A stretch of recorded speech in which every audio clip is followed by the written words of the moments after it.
धाकड़ खबर, बेखौफजुमा बेबाक अंदाज। धाकड़ खबर के न्यूज रूम से मैं आपके साथ हूं अकरम रईस खान। क्या बंगाल के बाद पुडुचेरी एक ऐसा राज्य बनने जा रहा है जहां देश के गृह मंत्री अमित शाह के खिलाफ मानहानि का केस दर्ज होने जा रहा है? जी हां, यहां के मुख्यमंत्री रह चुके वी नारायणसामी ने यह ऐलान कर दिया है कि अगर अमित शाह ने अपने लगाए गए आरोपों को साबित नहीं किया तो वो अमित शाह के खिलाफ मानहानि का केस दाखिल कर देंगे। तो यहां से दो सवाल पैदा होने शुरू होते हैं। पहला सवाल ये कि क्या बंगाल में मुकदमा दर्ज हो चुका है अमित शाह के खिलाफ, तो वो आपको बताया जाए, उसके बारे में जानकारी देंगे। और दूसरा ये कि क्या वी नारायणसामी वाकई में मुकदमा दर्ज कर सकते हैं अमित शाह के खिलाफ, और क्या उनके ऐलान के बाद अमित शाह इस पूरे मामले में कोई माफी मांगेंगे या वाकई में वो साबित करके दिखाएंगे। पहले आपके सामने बंगाल का हाल रखते हैं।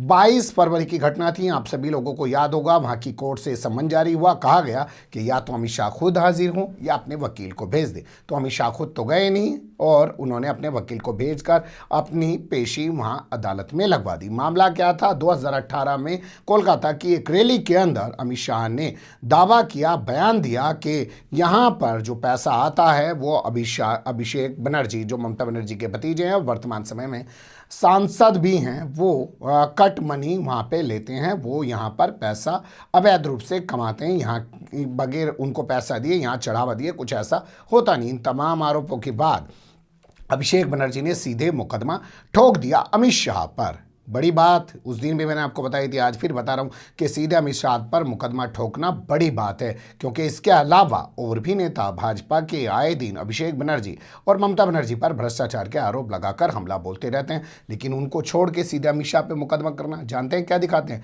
ठाड़े को पकड़ लो, माड़े अपने आप डर जाएंगे। लेकिन हुआ शायद इसका उल्टा। जो आरोप टीएमसी की तरफ से लगता है कि जैसे ही इस पूरे मामले में सम्मन जारी हुआ कोर्ट में हाजिर होने का अमित शाह को, उसके बाद सीबीआई एक्टिव होगी और उन्होंने अभिषेक बनर्जी की पत्नी के खिलाफ अपना शिकंजा कसना शुरू कर दिया। अवैध खनन के मामले में, पशु तस्करी के मामले में, और उनके घर पहुंच गई महज 3 घंटे के दौरान 2 बार, और पूरे मीडिया में इसको लेकर एक हंगामा मच गया है। तो ये है बंगाल का हाल। मैंने आपको पूरी चीज बताने की कोशिश की कि किस मामले में जो है मानहानि का मुकदमा अमित शाह के खिलाफ दर्ज हुआ है और उसके बाद क्या सूरत हाल वहां बनी हुई है। अब आपको लेके चलते हैं पुडुचेरी। पुडुचेरी एक केंद्र शासित राज्य है जहां की जो है अभी एलजी यानी कि लेफ्टिनेंट गवर्नर पूर्व आईपीएस किरण बेदी हुआ करती थी, जिनको 2015 में बीजेपी ने अपना मुख्यमंत्री पद का चेहरा बनाया दिल्ली के अंदर। लेकिन उनके चेहरे के दम पर महज 3 सीटों पर सिमट गई और उसको लेकिन इनाम तो देना था, तो किरण बेदी को वहां पे एलजी बना के भेज दिया। उन्होंने पूरे 5 साल नाक में दम रखा। वी नारायणसामी का हमने देखा कि मामला कई बार कोर्ट तक पहुंच गया, राष्ट्रपति के दरबार तक पहुंच गया और वक्त से पहले वहां से किरण बेदी को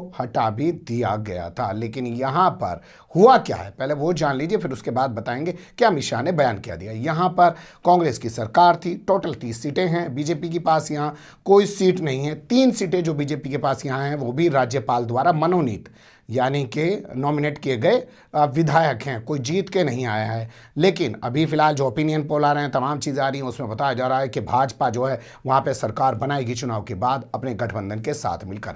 हालांकि बड़ा सवाल ये भी है कि भाजपा ने यह सरकार कांग्रेस की गिरने के बाद अपनी सरकार क्यों नहीं बनाई। शायद उसे लग रहा होगा फजीहत हो जाएगी और जो पब्लिक है प्रदेश की उसमें मैसेज ये चला जाएगा कि अच्छा, जो कांग्रेस आरोप लगा रही है कि भाजपा ने हमारी सरकार को गिरा दिया, हमारे 4 विधायकों को अपनी पार्टी में मिला लिया और 1 विधायक को कांग्रेस ने खुद ही अनुशासनात्मक कार्रवाई के चलते पार्टी से निकाल दिया, तो ये तो पूरा का पूरा सच साबित हो जाएगा। अगर उनकी सरकार गिरते ही हम अपनी सरकार बना ले, तो बीजेपी ने समझदारी से काम लिया और यहां पर सरकार नहीं बनाई। अब ओपिनियन पोल दावा कर ही रहे हैं कि यहां पे सरकार जो है बनेगी बीजेपी की। तो वी नारायणसामी यहां पर कांग्रेस के मुख्यमंत्री थे, जिन्होंने बहुमत साबित न होने पर इस्तीफा दे दिया, जिसके बाद से यहाँ राष्ट्रपति शासन लग चुका है। राष्ट्रपति शासन लगने का मतलब भी सीधा आप समझिए कि भाजपा का ही शासन है।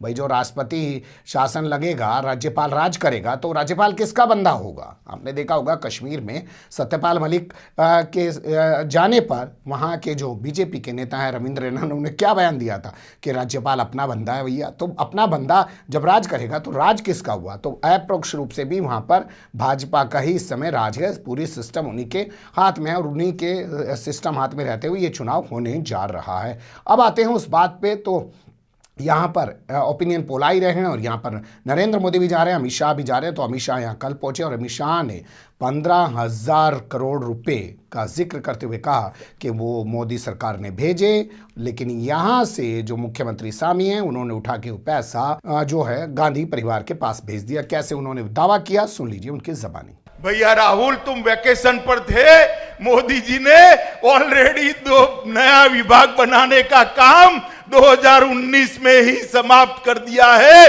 ये नारायण सामी ने ये 15,000 करोड़ रुपया कट मनी कर गांधी परिवार की सेवा में दिल्ली भेज दिया। सुन लिया आपने। अब आपके सामने स्क्रीन पर रखना शुरू करते हैं राजस्थान पत्रिका में छपी हुई खबर। इस खबर के मुताबिक वी नारायण सामी ने कहा कि अगर अमित शाह अपने दावे को सही साबित नहीं कर पाते हैं तो वो उनके खिलाफ मानहानि का मुकदमा ठोक देंगे।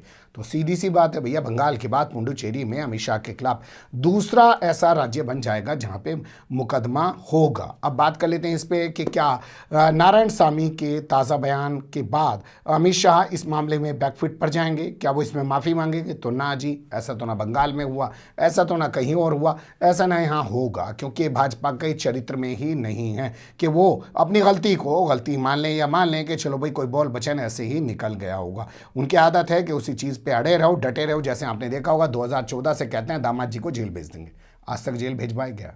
नहीं भेजा ना। बहुत सारे लोगों को पता नहीं किन किन को जेल भेजना चाहते थे, क्या क्या कहते हुए आए थे, काला धन लाएंगे क्या, लेकिन आज काला धन आया क्या? कहते थे पेट्रोल 35 रुपये कर देंगे, गैस सिलेंडर 350 का कर देंगे, हैं करते हैं क्या? उस पर कोई माफ़ी मांगते हैं क्या? कहा था 2 करोड़ की नौकरी देंगे, उस पर कोई माफ़ी मांगते हैं क्या? कहा था कि पकौड़ा बनाना भी व्यापार है, यानी कि आप इंजीनियरिंग करिए, पढ़ाई करिए और पकौड़ा तलिए, वो भी एक कारोबार है इनकी नज़र में, वो भी एक रोज़गार है इनकी नज़र में। तो क्या उस पर कोई माफ़ी मांगी है? तो माफ़ी मांगने वाला तो कोई सवाल पैदा नहीं होता। लेकिन ये बड़ी बात है कि अगर वी नारायण सामी मुकदमा ठोक देते हैं तो बंगाल के बाद पुडुचेरी जो केंद्र शासित राज्य है वो दूसरा ऐसा राज्य बन जाएगा जहां अमित शाह के खिलाफ जो है मुकदमा दर्ज होगा। अब इन मुकदमों का क्या अंजाम होगा ये हम जानते नहीं हैं, लेकिन इस तरीके से जो मुकदमे दर्ज हो रहे हैं ये सवाल तो बहुत सारे पैदा कर ही रहे हैं। बने रहेगा धाकड़ खबर के साथ। फिलहाल कमेंट्स के रूप में आप लोग अपनी राय दे सकते हैं, खबर को लाइक कर सकते हैं, चैनल को सब्सक्राइब कर सकते हैं, ज़्यादा से ज़्यादा हमारी खबरों को शेयर कर सकते हैं। फिर ऐसे ही किसी सुलगते हुए या उलझते मुद्दे लेकर मैं आपके सामने हूँगा हाजिर। फिलहाल अभी मुझे दें इजाज़त।